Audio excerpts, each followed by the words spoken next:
Hello friends, ಇತ್ತೀಚೆಗೆ ಅಮೆರಿಕದ ಮಾಜಿ ಅಧ್ಯಕ್ಷ ಬರಾಕ್ ಒಬಾಮಾ ಜಿಮ್ಮಿ ಕೆಮೆಲ್ ಶೋನಲ್ಲಿ ಕಾಣಿಸ್ಕೊಂತಾರೆ. ಇದರಲ್ಲಿ ಒಬಾಮರಿಗೆ ಜಿಮ್ಮಿ ಯಾಕೆ ಪ್ರೆಸಿಡೆಂಟ್ ಆಗ್ಲಿಲ್ಲ ಅಂತ ಕೇಳ್ತಾರೆ.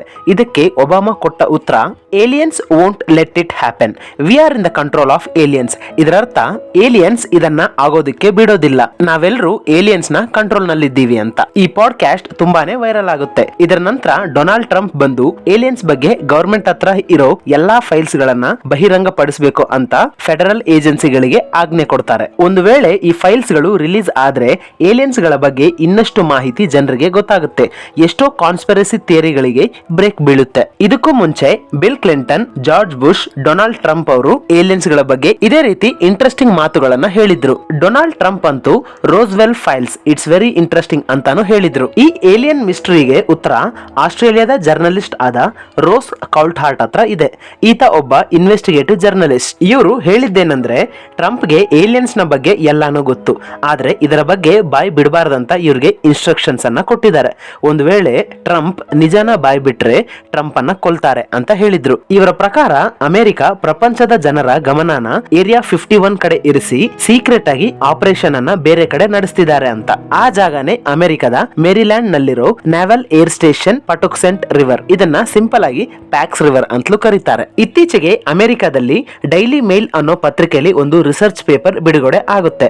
ಅದರಲ್ಲಿ ಈ ಬೇಸ್ ಅಲ್ಲಿ ಕಳೆದ 70 ವರ್ಷದಿಂದ ಸೀಕ್ರೆಟ್ ಆಗಿ ಮಿಷನ್ ಅನ್ನ ನಡೆಸಿಕೊಂಡು ಬರ್ತಿದ್ದಾರೆ ಅಂತ ಹೇಳ್ತಾರೆ. ಇದರಲ್ಲಿ ಅವರು ಬಳಸಿದ ಪದ exotic vehicle of unknown origin. ಇದರರ್ಥ ಭೂಮಿಗೆ ಸಂಬಂಧ ಇಲ್ದಿರೋ ಮನುಷ್ಯರು ತಯಾರು ಮಾಡಿದ ಒಂದು ವಿಚಿತ್ರ ವಾಹನ ಅಂತ. ಇದು ಬರೀ ಗಾಳಿ ಸುದ್ದಿ ಅಲ್ಲ, ಇದರ ಹಿಂದಿರೋದು NAVAIR, ನ್ಯಾವಲ್ ಏರ್ ಸಿಸ್ಟಮ್ ಕಮಾಂಡ್. ಇವರ ಕೆಲಸ ಏನಂದ್ರೆ ನಮ್ಗೆ ಸಿಗೋ ಏಲಿಯನ್ಸ್ ಏರ್ ಕ್ರಾಫ್ಟ್ ನ ಬಗ್ಗೆ ಸ್ಟಡಿ ಮಾಡೋದು, ಅವರ ಟೆಕ್ನಾಲಜಿನ ರಿವರ್ಸ್ ಇಂಜಿನಿಯರಿಂಗ್ ಮಾಡೋದು. ಸಿಂಪಲ್ ಆಗಿ ಹೇಳೋದಾದ್ರೆ ರಿವರ್ಸ್ ಇಂಜಿನಿಯರಿಂಗ್ ಅಂದ್ರೆ ಒಬ್ಬ ಮೆಕ್ಯಾನಿಕ್ ವಿದ್ಯಾರ್ಥಿಗೆ ಒಂದು ಬೈಕ್ ನ ಪಾರ್ಟ್ಸ್ ನ ಬಿಡಿಸಿ ಇಂಜಿನ್ ಹೇಗೆ ಕೆಲಸ ಮಾಡುತ್ತೆ, ಯಾವ ಫ್ಯೂಲ್ ಇಂದ ಕೆಲಸ ಮಾಡುತ್ತೆ ಅಂತ ತಿಳ್ಕೊತಾರೋ, ಅದೇ ರೀತಿ ಇವರು ಏಲಿಯನ್ಸ್ ಸ್ಪೇಸ್ ಕ್ರಾಫ್ಟ್ ಅನ್ನ ಬಿಡಿಸಿ ಅದು ಹೇಗೆ ಕೆಲಸ ಮಾಡುತ್ತೆ, ಅದರಲ್ಲಿ ಯಾವ ಮೆಟಲ್ಸ್ ಬಳಸಿದ್ದಾರೆ, ಇದರಲ್ಲಿ ಗ್ರಾವಿಟಿ ಹೇಗೆ ಕೆಲಸ ಮಾಡುತ್ತೆ ಅನ್ನೋದನ್ನ ತಿಳ್ಕೊತಾರೆ. ಈ ವಿಷಯನ ಪ್ರಪಂಚದ ಮುಂದಿಟ್ಟಿದ್ದು ಲೂಯಿಸ್ ಎಲಿಜಾಂಡೋ.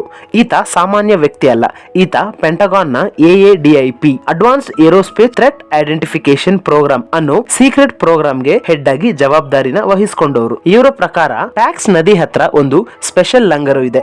ಆ ಲಂಗರ್ ನ ತಯಾರು ಮಾಡಿದ್ದು ಈ ಏಲಿಯನ್ಸ್ ಗಳ ಮೆಟೀರಿಯಲ್ಸ್ ಗಳನ್ನ, ಟೆಕ್ನಾಲಜಿಗಳನ್ನ ಸೀಕ್ರೆಟ್ ಆಗಿ ಟ್ರಾನ್ಸ್ಪೋರ್ಟ್ ಮಾಡೋಕೆ. ಇಲ್ಲಿ ಅಮೆರಿಕದ ಗವರ್ಮೆಂಟ್ ನ ಪ್ಲಾನ್ ಏನು ಅಂದ್ರೆ, ಇಲ್ಲಿಂದ ಏಲಿಯನ್ಸ್ ಗಳ ಮೆಟೀರಿಯಲ್ಸ್ ಮತ್ತು ಟೆಕ್ನಾಲಜಿನ ಲಾಕ್ಹೀಡ್ ಮಾರ್ಟಿನ್ ಮತ್ತು ಬಿಗಿಲೋ ಏರ್ ಸ್ಪೇಸ್ ಅನ್ನೋ ಪ್ರೈವೇಟ್ ಡಿಫೆನ್ಸ್ ಮತ್ತು ಸ್ಪೇಸ್ ಕಂಪನಿಗೆ ಕಳಿಸಿ ಅವರಿಂದ ಪ್ರಯೋಗಗಳನ್ನ ಮಾಡಿಸೋದು. ಚೀನಾ ಪ್ಯಾಕ್ಸ್ ನದಿ ಹತ್ರ ಏನ್ ನಡೀತಿದೆ ಅಂತ ತಿಳ್ಕೊಳ್ಳೋಕೆ ತನ್ನ ರಹಸ್ಯ ಡ್ರೋನ್ ಗಳನ್ನ ಬಿಟ್ಟಿದ್ದಾವೆ. ಜೊತೆಗೆ ನಿಜವಾದ UFOಗಳು ಅಲ್ಲಿ ತಮ್ಮ ಟೆಕ್ನಾಲಜಿನ ಕದಿತಿದ್ದಾರೆ ಅಂತ ಬಂದು ನೋಡ್ಕೊಂಡು ಹೋಗ್ತಿದೆ ಅನ್ನೋ ಮಾತು ಇದೆ. ಇತ್ತೀಚೆಗೆ ಅಮೆರಿಕದ ಮಿಲಿಟರಿ ಡ್ರೋನ್ಗಳು ಇರಾಕ್ ನಲ್ಲಿ ತಿರುಗಾಡ್ತಿರ್ಬೇಕಾದ್ರೆ ಒಂದು UFO ಕಾಣಿಸುತ್ತೆ. ಅದನ್ನ ಟ್ರಯಾಂಗುಲರ್ ಫಾರ್ಮೇಶನ್ UAP ಅಥವಾ ಮೊಸುಲ್ ಆರ್ಬ್ ಅಂತ ಹೆಸರಿಟ್ಟಿದ್ದಾರೆ. ಇದನ್ನ AAR, all domain anomaly resolution office ಈ ಫುಟೇಜ್ ನ ಫ್ರೇಮ್ ಬೈ ಫ್ರೇಮ್ ಪರಿಶೀಲಿಸಿ ಇದನ್ನ ಅನ್ಐಡೆಂಟಿಫೈಯಬಲ್ ಅಂತ ರಿಪೋರ್ಟ್ ಅನ್ನ ಕೊಡುತ್ತೆ. ಫ್ರೆಂಡ್ಸ್, ಈ ಎಲ್ಲಾ ಸಾಕ್ಷಿಗಳು ಏಲಿಯನ್ಸ್ ಗಳ ಬಗೆಗಿನ ಕುತೂಹಲನ ಹೆಚ್ಚಿಸಿದೆ. ಫ್ರೆಂಡ್ಸ್, ನೀವೇನ್ ಅನ್ಕೋತೀರಾ? ಏಲಿಯನ್ಸ್ ನಿಜವಾಗ್ಲೂ ಇದೆಯಾ